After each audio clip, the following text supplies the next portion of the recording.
আমার কাছে আব্বার কাছে টাকা নেই। আব্বা ও আব্বা কি বেটা আব্বা আমার কলমের লাইসেন্স করতে হবে, আমার 2000 টাকা লাগবে দাও।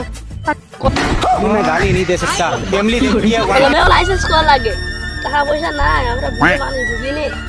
নে ধর। টাকা নিয়ে এলাম, এখন একটা মাল খাতে হবে। কি মজা রে, এখানে তো দৈনিক আমরা নয়। যাই বসে আছে আরে খালি খাওয়ার বেলায় এখন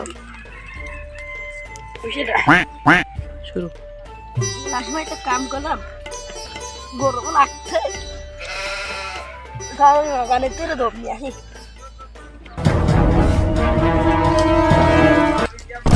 এই তো কলমে লাইসেন্স।